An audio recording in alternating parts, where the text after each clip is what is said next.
guys, welcome to episode 2 of season 2 with Lara and Sydney. Get comfy and be ready to talk all things dance with our second guest. Let's get into it. Word on the street is that it's our second episode of season 2. Our guest today is living all the way in LA and is the amazing choreographer and movement director, Alyx. Hello. Hi girls, how you doing? Good, thank you. How are you? Good. I'm amazing, thanks. Thank you so much for having me. Thank you so much for coming on. This is our first time doing an online podcast because normally everyone comes in, so you're the first to do it like this. And start the trend. This nice. You don't have to be in the same place. It's nice. Yeah. And all the way in a different country in LA. We were just talking about this. Sunny LA, I know. Yeah, I know. That's crazy. It's nice and sunny here too. Chucking it down with rain. Fellow UK listeners will understand the pain of the rain. But can you tell us a bit about yourself so listeners can get an insight, just a quick, brief summary? Absolutely. So I was a dancer first. I started my journey as a dancer 22 years ago. That's crazy. Yeah. I think I left school in 2001. And I actually did a TV show at the time. I think the TV show was kind of 2003. And it was like a reality TV show for dancers. And that kind of really shifted things for me. I moved to London. I think I was about 17 when I moved to London. And through that TV show, I met mentors, choreographers, casting directors. It was like my introduction to the industry. It was amazing. I got my first agent through that TV show as well, Aisha McKenzie, AMCK. And, that catapulted the beginning of my sort of dance career. And I didn't always want to be a dancer. I didn't start till I was 15. It's quite late. But I just fell in love with it. And I was just living my best life. I was just doing, going through the motions of being a dancer, going to class, going through auditions, getting the nose, the ups and downs. But you know what? I was just so happy to be following my dreams at that time, just being that young. And then after I'd say I did about 5 or 6 years in London, and I knew I needed something different. I was looking for something more. And then when I was about 23, I went to New York for a year, and that just opened my world. It gave me such a different perspective on the industry, entertainment, myself as a dancer, myself as a person, and what I wanted, what my goals were, It shifted everything for me that year. And when I came back to London after that, I was just on a mission. And that's when my career really changed. I think I was about 24. I started working with artists. At the time, we had X Factor. That was quite a big thing for us. Every week there was different artists, and we got to work with American artists as well, and American teams, which was so cool. American choreographers and all of that, it just felt big and it felt exciting at the time. And then when I was sort of about 29, 30, I always knew that I wanted to be a choreographer. From the beginning, I knew that. And I was like, you know what? I'm not really enjoying being a dancer anymore. Not really. And I recognise it's time for me to kind of move over and give the next generation opportunities to step in. I think that's really important. And so I started assisting choreographers, shadowing, doing whatever I could to learn, to get in the rooms. I just started asking people, can I learn from you? Is there anything I can help with? Will you think of me?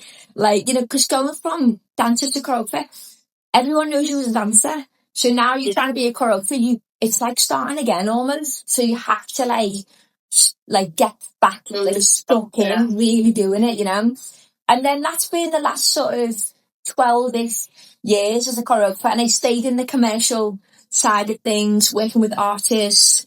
I also started getting involved more so kind of working one-on-one with the artists, and kind of stepped over into being more of a movement director, which I never thought about doing, and I didn't even really kind of have that as a goal. But once I really started doing that and realising that I love not always working with dancers, I love working with artists or models or actors, or there's so many. It opened up kind of a whole side of the industry that I was like, I didn't realise I could also do this, So all of that work as well as a movement director, it was a surprise for me, but it's something that I was like, oh, I love this, So that kind of brings me to now.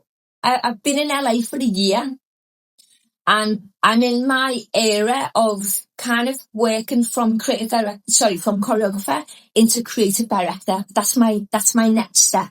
Wow. A lot has been done in 22 years. That is. I hope mine looks like that. Yeah, that is unreal. Because I feel like when I think about the beginning, it feels like a million years ago. Like sometimes I see footage from like 2003, 2004. I'm like, why does it look like the 80s or something? Like it looks like such a long time ago.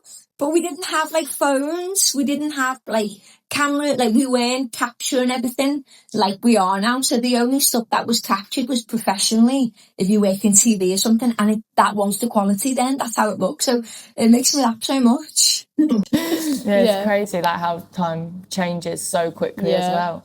But like you've achieved so much in the space of like even though you're saying like 22 years, that's still like in such a space of a little time, the amount you have achieved, which is unreal. And it's definitely our dreams for 100%. Because one thing I saw, because I was just having a look at your Instagram, to be honest, I'm a bit of a stalker like that. But I was watching your like reel of everything you've done, and I was like, how does one person achieve so much? Yeah. I think even I look at my own reels and CV and stuff, and I'm like, wow. And I think, sometimes it's important for us, I think, to stop, because we're just on this hamster wheel. We just go all the time. Like, what's next? And I think it's so important that we stop. I've tried to build this as a skill for myself and be like, let me just take a pause. Let me just look back over this last year or 2 years or whatever, and be grateful. I think gratitude is a really big thing that has helped me, but also being proud of the work that we put in, being proud of ourselves. I want longevity in this industry, and I think it's something I've always wanted. So many people, they just do a couple of years, 5 years, maybe 10 years, and then they move on. I want to see how much I can do in this entertainment space. And in order to go that far, we have to learn how to sit in the gratitude and feel grounded and feel calm. And yes, we've got big goals and we want more all the time, but actually we need to look back and be like, I'm really proud of what I've achieved so far, That's a good point, because I feel like now, like we're just like, oh, we want this and we want to achieve this and we want to do this, but like look back at like what I have done and be like, well, I've done well so far, and just like take a step back and not like overdo myself as well. Because obviously you take every opportunity that's going to come your way, because that's just what, as dancers, that's what we have to do as well. What we've got to do. As well. But it's like, when you look back and you see like what you've done, even like, I feel like sometimes I look back and I'm like, oh, I don't even remember doing that show. And it's like, it'll be like the smallest little thing, but it's something like, it's being grateful for everything that comes your way is definitely, like you said, really important. Happens as well. And it's happened to me a million times over. Sometimes you do that one little job, like you just said, I forgot about that. Like sometimes we'll do that show, that job, whatever, and it kind of was, we just move on and we kind of sort of forget about it. But then it comes back around that someone you worked with on that like small job, let's say, now has a big job and they want to hire you for that. And it's like it moves in cycles, that's why we have to, really respect everyone we work with and be a good person and, not work from a place of ego and stuff, because it really does just come back around. Like the person you work with yesterday on that small job or whatever, tomorrow it's got like your dream job and they're able to bring you on, So it's mad. So we'll get into some questions. These are just a couple quick fire, get everyone ready. So first question, what is your favourite dance studio in LA? Ooh, that's a good question. Do you know what? I really love ML. It's the energy feels like I have been to a lot of studios and it's interesting. Every studio has a different feel. Every studio pulls in a different type of dancer. For me personally, ML feels professional. It's nice. It feels nice. It feels quite inspiring when I'm there, even just like, the people who I bump into people, like the other people that are there as well are the kind of people that I want to be seeing and be around and stuff. So I'm going to say ML. Yeah. Next one is studio sessions or stage performances. For me, studio. Yeah. I love the studio. It's my place. Training, back to grounds. Yeah, exactly. Hip hop or commercial? Commercial. Yes, for sure. And then lastly, what's your biggest rehearsal pet peeve? Ooh, that's a good one. Rehearsal pet peeve. So as a choreographer, lateness is for me. Lateness, and of course, not being late means you need to be 15 minutes early. You know, it's not about coming in right on time either. For me, 15 minutes early. But also, I don't like it when dancers try to correct other dancers. I've seen that on Instagram recently, and I was like, oh, it's the worst trait in a dancer. Like, you know, the choreographer will see if someone is correcting, it's the choreographer's job or the assistant. But I think as a dancer, you just need to stay in your lane and focus on yourself. So I think those two things. Yeah, Definitely. That is probably a big one. Yeah. Because I feel like some people, like, they also, or sometimes it can be like a bit like, oh, trying to make them like think they're better than them. And it's like kind of like that ego thing that you were saying. 100%. But yeah, that is probably a pet peeve. And also with the lateness thing. That is me. I hate being late for any. Same. Like, I hate lateness. Like, I do a lot of Zooms. Even when someone's like 1 minute late for the Zoom, I'm like, what are you doing? You know, like lateness is such a thing. Like, I will never ever hire someone if I know that they're always a little bit late. Yeah. Like, even if it's just 1 minute late for the Zoom, 1 minute late for the class, whatever it is, if I clock you as a person that is always that little bit late, I won't trust you. I won't hire you at all. And I think a lot of people, they don't realise that we've always got our eyes on those sort of things. Even if you're the best dancer in the room, the etiquette for me, it's everything. It's more important because, and again, I think dancers don't realise sometimes, and often for me, I have dancers on a job and I'm not there. I might have worked it with them. I might have come to the tech or whatever, but sometimes I'm not there. So I have to trust them to be on the job with the client in the space without me. And so I need to know they'll be fine. Not they'll be a little bit late and the client will come back on me, you know? Yeah, that exactly. Like, it stresses me out every time. Someone once said, what was it? It's like, early's on time and on time's late. Something like that. I'm a person, 10 to 15 minutes early is my perfect, happy. No. Like, because I like, even if it's just a class, it's nice to be 10 minutes early just to get there, warm know up, you're there, like have a little stretch, make sure you're ready for the class. Yeah. Like, I don't, if you ask my mum, she gets angry at me because I'm like, I need to leave dead on this time, otherwise I'm going to start getting stressed out. But I feel like you said, it's commitment to the job. Like, if you, especially, like, don't get me wrong, there's traffic, there's loads of issues that can affect lateness, but it's about preparing for them issues, and it's like the commitment, like, especially on a job, it's commitment, because like you're being paid to be there and you're showing up. Even 2 minutes late, it's like you're still, it's planning ahead as well. I definitely think within that. It's really good saying, how you do one thing is how you do everything. That's something I try to live by. If you're kind of shabby in let's say in lateness, I'm going to assume how you do that one thing is how you're going to show up for everything, you know? So I try to be excellent in everything, even if it is just timekeeping or communication or whatever. If we try to raise that bar of excellence across the board, you're going to be hired, you're going to be trusted, people are going to want you as part of the team, you know? But you know what? Also a really good point. I remember one time specifically, I was really, really early for a rehearsal because I'd got off a plane. I had to come off a plane into rehearsal. It was all a bit mad, but I made it work. So I was like very, very early. You know, I was there like 2 hours early or something. I was just hanging around, having a coffee.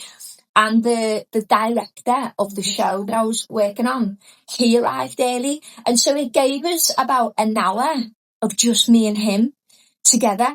And he, oh, what have you been doing? Oh, what have you been working on? Oh, you've been there. Cool. Chat.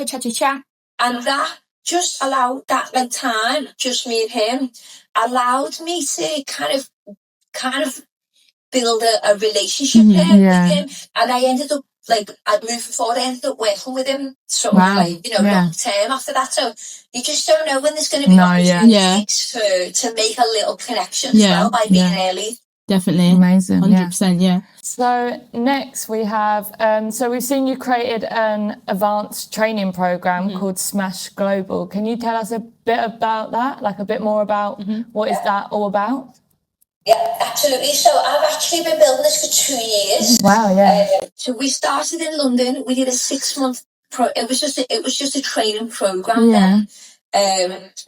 Industry focused, because there's so much I believe that dancers aren't learning in college, in class. You know, so much that they need that they're not getting at all. And it's been years and years and years of me knowing this and speaking to dancers and doing what I can. And I was like, you know what?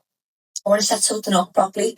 We did 6 months. We brought them to LA as part of that 6 months. We also shot their portfolio. Like, I wanted, at the end of that 6 months, for them to have everything that they need to launch their career. That was the idea. So that went amazing. And then for the last year and a half, I've been working on becoming an education provider. So that means we can, like, dancers can access student finance for our programs. So we've only just launched. Honestly, it's taken so long. So we now have a 1-year HNC, a Higher National Certificate, and it's still the same. So they're going to come to LA as part of the program, and that's included in their course fees as well. They get to train out here, perform out here, shoot their portfolio, like everything like I dreamed up as like in the beginning. We've managed to put that into a 1-year program now. That's crazy. That's like the big. We've got many things that are gonna be sort of launching soon. That's our first thing. It's in Dumfries, Scotland. Oh yeah. In that region, there is no dance education. They don't have, so they've got a lot of dance schools, so up to like 16, 18, and then if they want to study dance, they have to leave. So it was just a perfect place for us to launch something. The colleges there have been really supportive, like they've been amazing. So that's this September. Wow, yeah. After that, I have got something else amazing in the pipeline that's going to be launching in Liverpool, but I can't say yet because it's not there. I imagine in the next couple of weeks I'll be able to share that. But our whole vision is to create industry focused training to really give dancers what they need, and not because our industry is constantly evolving. It's where it is today is completely different to like a couple of years ago because of COVID and stuff. And so I think education needs to kind of, you know, move on and reflect today's industry. So that's what I'm so passionate about, and I'm so excited. It sounds really cool. If you ever want to make another one for Essex, London, we're right here. We're here. We're ready. Signed up. I think because we're not going to be, I don't have a building, and this is where we're different. I don't want to have a college. We're not a building, but we will have college programs. So we are going to be a HNC, a degree, all the other things, possibly a DSEC in the future. So we are a college, but I'm not going to use that word. It's not our. So we will be in different spaces. So the company's called Smash Global because the vision is that we're all over. So we're talking to people in Dubai, we're looking at LA, we're looking at New York. So our offerings will kind of be all over. So it's not necessarily like a college in one place, you know. That's amazing. I just wanted to do something different, and I didn't want to be tied to one place as well. Well, I haven't heard of anything like that. No, so that is that it will do well. Like that's amazing. It sounds exciting. Yeah, like the fact it's just like you said, it's everywhere. So makes it accessible to everyone. Which I think with like dance colleges, obviously like it's buildings, one place. You you need to travel, whereas like you're saying, it's going to be global, so that's like many crazy. people as possible. You know what I really wanted as well, because I've moved around so much in my career. I've spent, you know, months in Shanghai, and I've been in New York, I've been in all different places around Europe and stuff. I want dancers to experience that. So let's say, for example, like my vision with this, let's say you're studying in London, but as part of that program you get to spend 2 weeks in New York, or you get to go to Dubai, or you get to go to Paris as part of it, and you get to experience that, because I know how impactful it was for me as a kid when growing up in Liverpool. When I got to go to London with that TV show, I was like, wow, oh my God, there's so much here that I never knew about, you know. So we all grow up in our places, and I just think the arts and dance it's so powerful. It takes us places, it opens our minds, it shows us connects us with different people, different sides of the world, different cultures, you know. So that's what I want from the training programs and from the courses as well. Well, that sounds exciting. Yeah, it does sound like. So as you were saying, like you've moved around a lot. How come you moved to LA? Was it like a step for career, or was it just you just wanted to try something new? Yeah, it was a couple of things. So I'm here with my wife as well. She's a makeup artist. Oh, wow. And we were both of us hitting 40. Yeah. She's a little bit older, so she's 42 now. I'm 40 next month. Oh, happy early birthday. And so I think that was one thing. It was like both of us had a dream like years and years ago to be in LA. When I was a dancer and I lived in New York, it was always my plan at some point to get my visa and go to LA. And it just didn't happen. You know, London just happened. And same with Carrie. She come to London, her career took off, and then she just kind of stayed there. And so it was a dream that had been forgotten, you know, it was kind of up on a shelf. And we were trying to have a baby, and all of those things, like life things kind of came into play. The majority of our 30s, actually, we were having IVF, we were trying for a baby, and we just went. It was like this. It was like a roller coaster. Yeah. And we just, in the end, I remember we took a break. I was like, we just need a break because it had been hell. To be honest, it was so insane. We took a break. We went on holiday to LA. This is what happened, and we were sitting on the beach in LA, and both of us were like, "What if we decide to put that to bed? What if we decide to not do that anymore, or revisit it in the future, or whatever?" And maybe look about moving to LA. And the both of us just lit up. Yeah. And as soon as it was said, we were beaming, and I was like, I really feel like it's the right time now. We're a bit more mature, you know, we're more financially stable, we've got each other. I think now would be a good time. We have a lot of friends here as well. You know, we have some support here, and we were like, let's just go for it. So we went home, honestly, within a month. We'd packed up our stuff. We got rid of our house because we had quite a big house because we were prepping to have children. So we had 3-bedroom house. You know, the rent was a lot on that, and I was like, you know what? Let's just get rid of this house, downsize, so we can save. We did that within a month. We got rid of all our stuff. Honestly, it was the best feeling. It was like a shedding. It felt so good.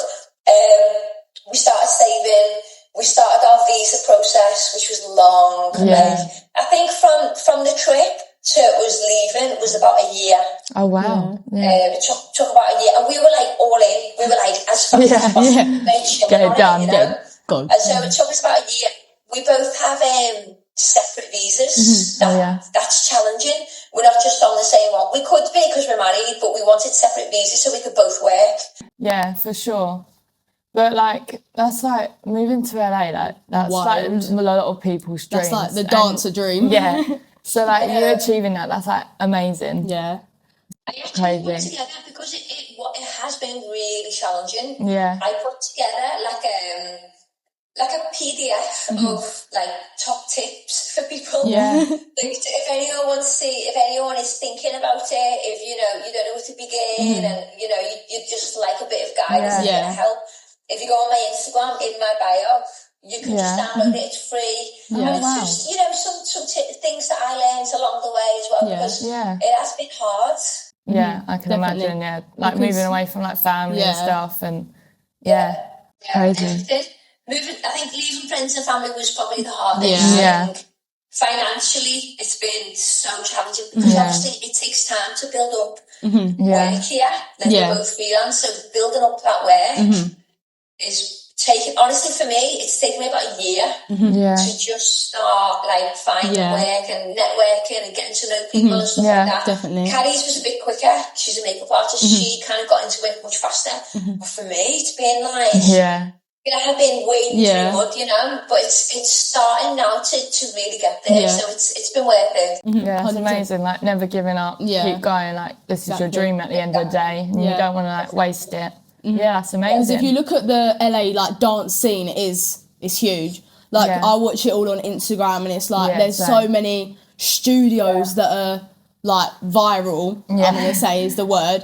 And there's so many dancers that are, yet again, viral. I don't know why. That's like the only word I can think of is that literally describes it. And like, I have try and convince my mum to go on a holiday to LA. I'd love for to. literally only for dancing, because just to like have a feel for what it's like out there, because I feel like when you think of dancing at the moment, you do think LA and like New York. I like LA, New York, as well. like they're the two like places I would say that are, and maybe London as well, obviously, for like thriving dancing.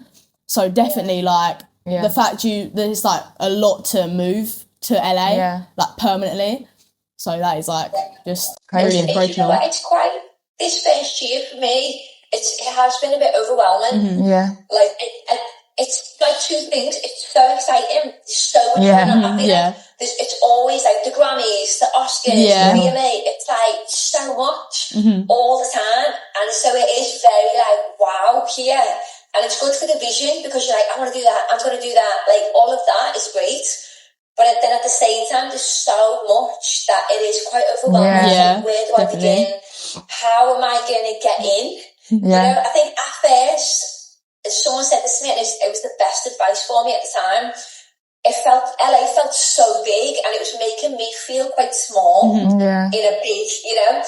And then someone said to me, you need to stop making LA this big thing, and that's going to allow you to stop feeling so small. And it was just the best of that. Once I realised that it's not this big, huge, scary thing, it is just pockets of teams, pockets of jobs, like it's the same as London. It allowed me to start feeling like I have a place here. You know, and it really helped me to stop feeling so overwhelmed, especially in the first 6 months. I was like, oh my God, how am I ever going to work? Why hire me? You know, all of those like negative, I guess, kind of like thoughts. How am I going to get in? Who's going to hire me? Why would they hire me over so-and-so?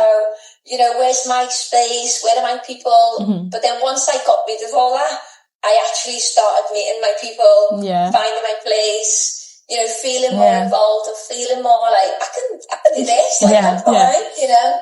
Well, clearly you can do this because everything you've achieved is a long list. A dancer's like dream. So 100%. I think you have to remember that. Like, I think coming to a new place, you feel brand new.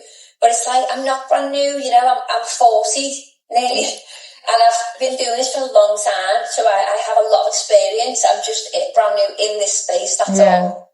Amazing.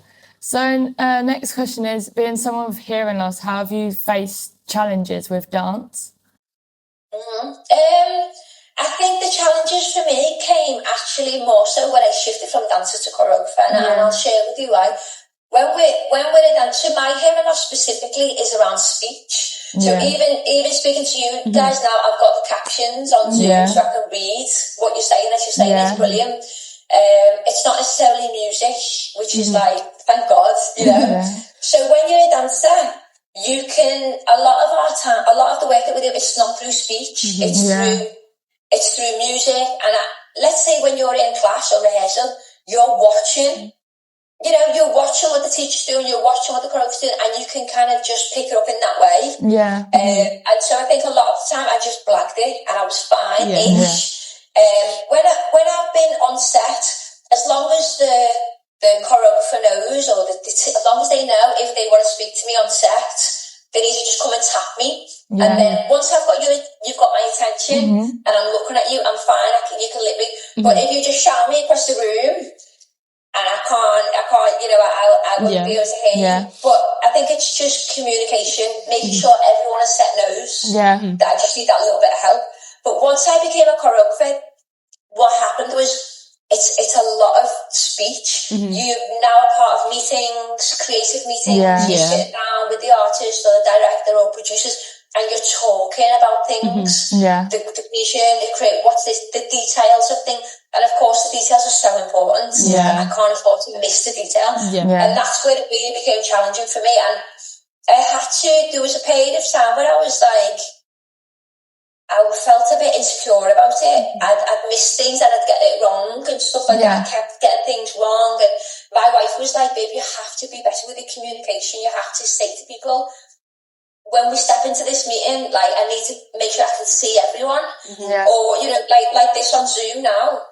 Yeah. And please can you make sure, like, I need you to have your camera on so I can see your mouth, or, you know, just little things that I have to communicate. And once I became more confident in communicating those things, everything became better, because people want to help. Yeah. People don't want you to struggle, they want to help. And people in the workplace, they have to be inclusive. They have to be, it's the workplace, you know. So it's been kind of fine. It was a period of time when I struggled, I'd say about 10 years ago. I think now I'm so confident with it now that I'm absolutely fine. I can actually resonate with you, because I'm actually partially deaf myself. Oh, no way. Yeah, I'm actually fully deaf in my left ear, and I've got like 60 in my right ear. So that was kind of like a question that I wanted to ask, because with being a dancer, like, I didn't know what challenges you might have faced, because it's always in the back of my mind if like people wouldn't want to hire me because of that reason. You're so talented. She's unreal. So I don't know why she's thinking. So are you? Stop. We'll leave that later. And we're so unreasonable with ourselves. Like, you know, thinking, oh, why would they want to hire me? Or, you know that you could do the job just as well as anybody else. Maybe they might have, you know, like I said, like the choreographer might have to come and tap me to get my attention. Big deal, you know. Like it's not a big deal for them. Like, if you can deliver on the job, that's all that matters. Anything else, any little things that you need help with, tiny little things, it's not a big deal. And like I just said, like, they have to be inclusive.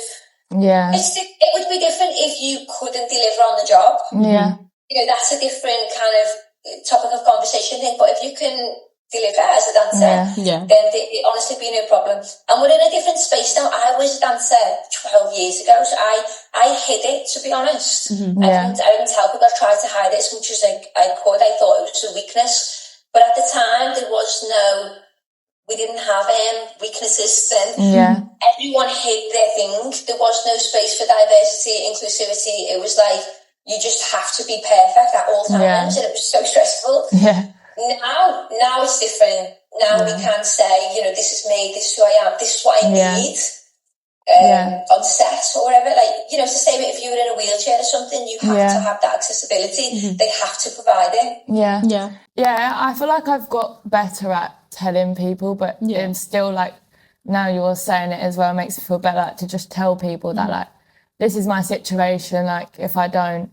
But like, I feel like I've always struggled with telling people my situation and being like, you have to do this to help me and stuff like that. But I feel like I've kind of adapted, because I can't hear the music, like, I mainly feel the vibrations. So, and then also I lip read as well. So it's just like, obviously as growing up, I've like learned how to adapt. And now I've started dance college, I'm more like learning how to like sing and do harmonies and stuff, which is new to me. And like, obviously I have been struggling with it as well, because like others can just like listen to the note bash and then know the harmony, as I'm trying to figure out my way through it, because obviously that's a new part of my life that I'm trying to learn, because growing up and evolving around my hearing with dancing, I've kind of adapted, but now it's just like a new chapter that I'm trying to work my way around and figure out how the best way to suit me. But that's amazing. Well done for all of that. That's incredible. Because you know what? It would be so easy for you to not do it. It would be so easy for you to be like, I'm not going to college, or I don't want to be a dancer, or I can't sing because I struggle. Like, it's so easy to run away from things, but actually you're here and you're like, do you know what? I'm going to do this. I'm going to do that. Yes, I need to adapt. Yes, it might take me a little bit longer, but I'm just going to go for it anyway. That's absolutely incredible. It really is. And people around you will admire that, and they think it's your superpower. But you I actually say that. Yes, I understand. But people around you will be like, wow, that's incredible. And moving forward, it will be your superpower, I promise. Once I started talking about it, everyone around me was like, even little things like, people were like, oh, can we have you on this podcast to talk about that? Or I'd get a message on Instagram, oh, just to let you know, like, my daughter also wants to be a dancer and she follows you and you're such a big inspiration for her. Once I started being in my own truth, I was inspiring others, and I could help others and break boundaries a little bit on, you know, being a dancer and being deaf or whatever. So you've got to know that it is the power, and everyone around you is probably in awe of you. Me, honestly, like, I could go on for hours, to be honest. We'll save that for another time. So I'll save it for another day, but I could Especially literally go on for hours and hours. But yeah, I actually, weirdly enough, I actually been calling it my superpower recently, as I've got more confident. But like I've got my own piece at Move It in March, which I got asked to do. But yeah, it was that getting Move It was a big accomplishment for me, and because like now I'm kind of making the piece, like got a bit of speaking at the beginning saying like this is my superpower and now I've achieved this, which I'm hoping will lead up to more things. And yeah. Amazing. And the more you do it out loud, the more confident you'll get. It's the hiding, it's the like being not sure and hiding and making ourselves small is where the anxiety is. The more we just do it openly and outwardly, so everyone knows, that's where I think it allows other people to be like, that's incredible, you're amazing, I want to hire you, I want to have you involved. But also it makes you feel more confident and more accepted. Yeah, definitely. So moving on, how have you got how did you get most of your jobs? Was it an agency? Was it you put yourself forward for it? Like, what was the path you took to getting most of your stuff? Yeah, really great question. I've always had an agent because, like I said, I got an agent straight away, through the dance TV show. So I had an agent from about 18. I was lucky there. And I've always worked. It's been different agents over the years, but I have always kind of had moments where it's been the agent that's got me in the room and got me the job, and that's been cool. But I honestly would say probably even though I've always had an agent, probably about 90% of my work I get myself. And I always have. And I think this is a really important topic actually, because dancers think the agent's going to be magic. They think I've got an agent now. And they think like, but I'll just sit and wait for that phone to ring, and then sometimes it will, but a lot of the times it won't. So I really actually with all my mentorships and all the dancers that I have on my programs, this is one of the biggest things that I try to teach them, like empowering dancers to find their own way, and also to build their network, to connect with people who are hiring dancers, not just agents. Agents are the middle people. Remember. They're not the clients. So dancers really should be, all of us, dancers, choreographers, everyone should be focused on networking with directors, producers, choreographers, especially for dancers. People out there, music managers, record labels, people who have work, people who are producing music videos, TV shows, whatever, and are looking for dancers. Because I have friends, I've got a good friend who's a music manager. She looks after artists, she does tours, music videos. She doesn't go through agents. She's like, no, I've never been through an agent. She's like, I find the dancers, people who are now, or people I ask, like, so now she asked me, because I'm her friend, she's like, Alex, I need 4 dancers for this. And she just asks kind of who she knows. Sometimes she even looks on TikTok as well for dancers. She's doing it that way. It's really interesting. So I think, and it feels empowering, because I always hated that feeling of waiting for my agent to call. Waiting. And also, and I've had great agents, I've always had a great relationship with my agents, but I never liked the lack of control. Like, my agent would decide what they want to put me for. And what if I wanted to go for that? But you're not going to put me forward. So there was that. I struggled with that lack of control. Because if it was me, I'd just go for it myself. Same. It's definitely so I never enjoyed kind of having that middle person in charge of my career. So it has its pros and cons. But we've got to do the work ourselves. Exactly, because that's why I've gone to dance college to try and be an all-rounder, because I can do most styles, but then it's also that more musical theatre side and singing side that I've gone for, because then once I'm able to do everything, then you can put yourself forward for anything. Because you want to be most open as you can be, because then you're more able, can get more jobs. If you're just putting yourself through one job a month because that's all you can do, then the likelihood of you getting a job is slimmer. But like more you do, the more you'll get. Do you know what I mean? Yeah, it's putting yourself forward for whatever comes like your way. It's like what I said a bit earlier. It's just taking whatever you can. It's not, and like it's annoying having to wait and see what comes up. If you just, and you said through TikTok, like that's why it's so important to post all of this. Although people might not like it, it's what it is now. It's like you've got to post, you've got to put yourself out there. Because that is, and it's like networking. That's how you get seen now. Yeah, it's not. It's who you know. Yeah. This is what when I was saying about with Smash Global, like the industry's changed. People are casting on TikTok. Yeah. You know, a couple of years ago that wasn't happening. So we've got to empower dancers to do what's right. Like I said, my music manager friend, she is saying to me, I go on TikTok and I hire dancers, and we can't ignore that. That's what is happening. So if we empower our dancers and teach them and train them right to focus on their social media, their branding, what that looks like, what that is, and not just wait for their agent to do both. To do both things, then I think we'll have happier dancers, more equipped dancers. Dancers that can obtain longevity in their career as well, because that's the goal. And just happy dancers. A lot of dancers are really stressed. Frustrated. They're not doing what they love.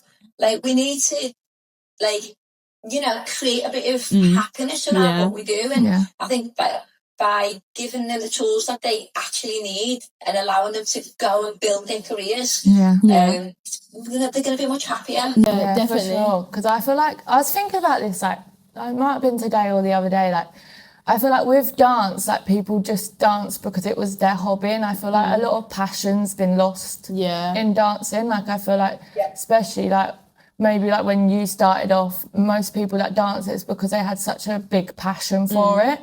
Like, I feel like that is so lost. Like, when I'm just in class and stuff, I feel like people are just dancing because they're just like, okay, this is just... Also, it gets lost behind, like you said, the stress. Like, I feel like at the end of the day, it is dancing. We do it because we enjoy it. Like, there's no point of stressing about, oh, I didn't get that part right. Oh, that class, I didn't do good enough. I didn't dance to my highest, like, potential. It's like, we've got to, like, I feel like that's something that's got to be removed. Like, the stress of it, like, obviously it is people's careers at the end of the day, but it's also dancing. Like, it's not going to be the be-all and end-all of your day. Like, it's like, go there, do it, enjoy it, have the passion, and then it's like, it's just the stress. But I feel like we spoke about it a lot with, like, other people that have come on our podcast, like, just people like do stress too much about going to class and getting that video. Like, it's annoying that we can't go, some classes you can't go to without just going there and training. Like, when I go to a class that I know I'm going to train, like, that's like my favourite. Because I'm like, I'm going there and no one's gonna see if I mess out and I'm like, oh my god, like, what am I doing? Then it don't matter. Do you know what I mean? Because I'm there training, I'm getting better, because if I'm going wrong, then that's great because I'm learning. You're pushing yourself.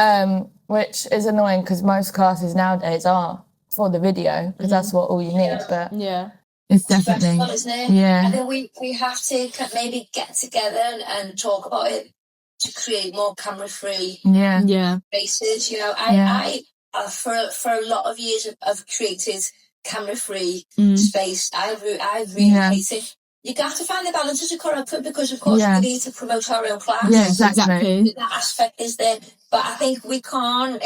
We have to find the balance of that. Even if it's like, even if we do the class and that's camera free, and then maybe there's 5 dancers in class, and you say to them at the end, "Would you mind if we do it one time?" You know, as people or like people you just know. You guys on camera, and getting their what's the word I'm looking for? Like, consent. Ask, you know, that, like, I would love to get you 5 on camera. Is that okay? Do I have your consent, or would you rather, you know, not?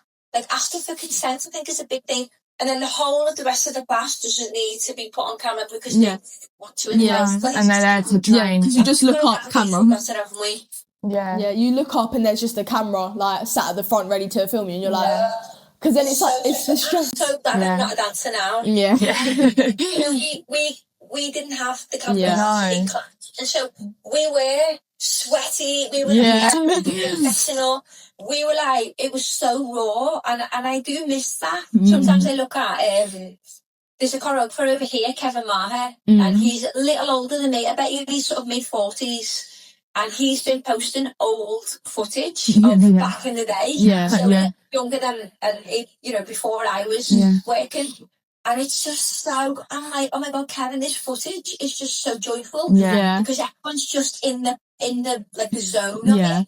And there's so many icons in it, like all of the people, and in those videos, they're probably about 20. And now they're maybe on their way to 50. And watching them in their zone, doing the and in their element, everything's changed, hasn't it? And I do feel sorry for younger dancers now, but you two have got the right mindset. Thank you. That's why we started this.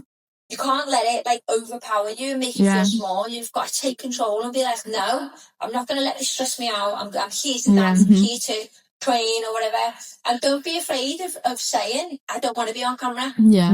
Today, like you put them on camera, I'm gonna go in the next group or whatever. Don't be afraid of saying that as well, because it's your training, it's your life, it's your career, It's good to hear that, because I feel like we stress so much if we're like, oh, they've got a video, should I, because I'm not able to, like if I don't want to, or I don't feel comfortable doing it because I found it a bit more challenging today. I feel like it's such like a hard atmosphere to be in sometimes. Like you said, I feel like the camera comes with comparison, because you might fumble in front of that video, which is a thing I do a lot. That camera comes out and the dance is gone from my brain. But it's also, that's like practice. So that's what it's like you were saying, the balance. It's about being able to dance in front of a camera and have that composure to do it your best. But it's also like, we don't have to film every class. And like, I don't know, I've lost my point, but it's like you see someone else film it, you're like, oh, should like I film it as well? Like I probably should get a video now if they're getting a video. But it's like that you shouldn't have to do that, because your progress is going to go at different rates to others. So it's like, don't feel you have to film it because someone else is. It's like that was a lot of waffle, but I think something was said in there. Do you know what I think is a really smart thing to do for dancers? You go to class or whatever. You learn the choreography, all of that. Because like you said, you only just learned it, you're not at your best. At all. But I think it's so smart when dancers take that, rehearse it at home, and then film it, in a couple of days' time, with the choreographer's permission or whatever. Exactly. You show you tagging the choreographer. Because now you are at your best. You've gone home. And you're not a sweaty mess anymore. You can do hair and makeup. You can put it in a backdrop that feels right. And you get a video by yourself, which is more powerful. So when people are looking through your Instagram, they can see like you for other people. I think that's if I was dancing now, that's what I'd do. I think that's super smart. That's a good shout. I'm gonna take that as on board, because we can start doing that. Because like you said, you're not going to be, like, you've learnt the dance in an hour and a half. We're not at our best. You cannot, you cannot perfect a dance to the level you want in an hour and a half. It's physically, well, obviously some people do it, but, like, for most people it is hard. Some classes you might do, and then others you might not, because it's training at the end of the day. But, for instance, like, this whole, like, conversation we've had, we have had this a lot with other people, because it is a common... It's a thing with younger generation, and we have started this podcast because we want younger generation to realise that other people go through these things and learn more about the dance industry, and to help them have more of a passion and more of a drive and focus to like be more into dancing. Like, because like I was saying earlier, like, passion is so lost. And I feel like I'll go into class and some people are just there because maybe that their parent wants them to be there, or they're just there because they like dancing sometimes, or like they're just not really in it. We all have an off day, but like, especially when I look at my dance teachers when they were younger, like the passion like was there. And I do feel like we defo have this passion, and 100%. It's just, you kind of want to spread it a bit more. Because then it gives you the energy. Share it with everyone. Do you know what I feel like? The energy is a little bit, when now I'm a choreographer and I teach and I have dancers that I work with, I feel like Like, I think effort is cool. Like, I want a dancer, and that's how I was when I was younger. I was all in. Yeah. Whatever I need to do to make this work, like, let's go. Like, I was like feisty, like, let's go.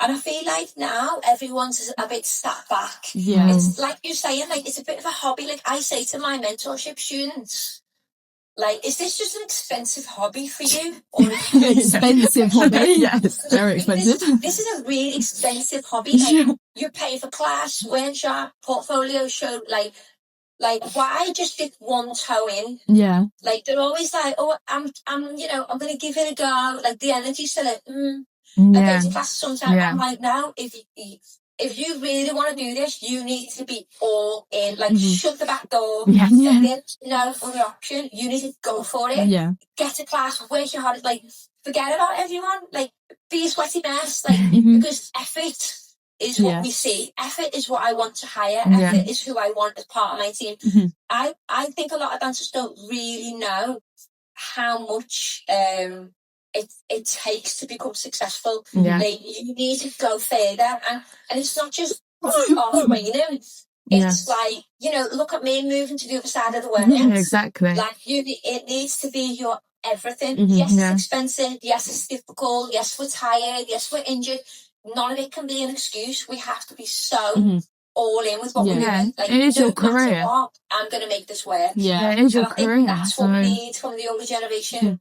Yeah, like, this is your job at the end of the day. Like, you can't just half-heart it. If you go for instance, like a normal like job in London, they go, oh, so we're traveling abroad, and they go for it because they're like, this is a job. But like with dancing, I think some people are like, oh yeah, this is like just a bit of fun. Like, still think of it a bit of fun, but this is your career at the end of the day. This is important. Like, this is everything you need. Yeah, don't, like you just said, don't take the fun out of it, and it's a career, so don't make it something you like. Don't take the fun. Like, still make it enjoyable, but it's about enjoying it, but plus effort. Because if you don't enjoy it, then you're not going to put effort in because you don't want to do it. But you need to have both. If you're not putting in effort, then you're not going to be able to do the big things, and you're not going to be able to even get that level of enjoyment because you're not putting enough effort to reach the levels you want to get to. Yeah, basically me when I was at school, if I didn't like the subject, I didn't want to do it. Yeah, exactly. If I didn't like it.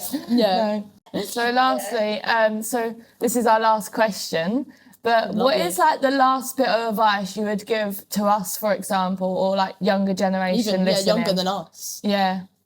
Do you know what? I think one of the main things, and we've touched on it a little bit already, is even if you're young now, even if you're still in college or whatever, like, try and get switched on to the business of the industry. And I know we're training, we love to dance, all of that's there, but I think the earlier that we realise that this is a business, and it's a run it like a business, and it's to learn those skills, like learning the skills of like understanding our tax and our finances, understanding how to find work. Like, you have to be on this laptop sending emails, checking Facebook groups, looking at, I don't know, different avenues of how you can find work. It's not just going to come to you because you're a good dancer. Like, being smart, investing your money in the right place, I think that's important. Like, often I have dancers say to me, oh, I go to like this class every week, and they put their money and their time there. But then they'll say to me in the same breath, I'm not really learning anything in this class, or I don't really like the energy of that class. And I'm like, why are you putting your money there every single week? You could save that money, one month of not going to that class. You could invest it into like a proper training program over there, or an online training program there to get better, to up your skills. So I think really realizing where you're spending your money. Is this pushing me? Is it serving me? It might serve you for a while. You might do 1 year of that, and then it's like, do you know what? I think now, being tactical, I think now I'm ready to maybe stop going to that, and I'm going to start doing this instead to build that skill that I need. That's my biggest advice. And also finding your voice. You two are obviously great because you've set up this podcast. Using your voice, finding your voice. Like, so many dancers are afraid to use their voice, especially young, especially females as well. We're so scared to ask to say what you want, or to even to just go and introduce yourself to the choreographer. Hi, I'm Alyx. I'd love to work with you. Like, you know, please keep me in mind if any opportunities come up. Once I started learning how to do that, everything changed for me. Because people go, oh, okay, yeah, cool. Hi, Alyx, nice to meet you. And they do keep you in mind. But if you're always just at the back of the class, quiet, you don't say hello, you're too scared, you're going to just be left behind. I think that's a really big thing as well. Yeah, for sure. Yeah. But yeah, it's amazing. Yeah. Thank you so much for coming on. This has been so cool doing it online. Thank you for having me as well. Of course. Thank you so much. We'll definitely keep a lookout for your programme and like see how much that grows, because that will be amazing. Wait for the announcement in the next couple of weeks. Yep. Yes, absolutely.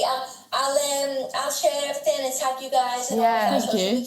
Let's keep this connection and keep 100%, this relationship. yeah. I can help with as well. Just let me know. Oh, thank you. You've we'll been definitely. unreal. Thank you so much. I feel this. like I've learned so much in this space of time. That's what I love about this as well. Like we learn as well. Like it's the amount of information we've probably gathered only doing it a couple times because it was the new I feel thing. like it's helped so much with like my confidence as well, in the fact of also meeting new people, because especially in the dance industry, it's not what you know, it's also who you know. Yeah. So us like messaging people like, please come on, getting to know how they've got into the industry, and then you piece together things like, oh, so they've done it like that and they've done it like that as well. So obviously that's worked. Yeah. And I feel like it really helps, and hopefully it will help us get into 100%. the industry. And so thanks literally so much. just thank you so much for doing it. Really enjoyed it. It's been lovely. Well, peace out to the cameras. Peace, guys. Peace.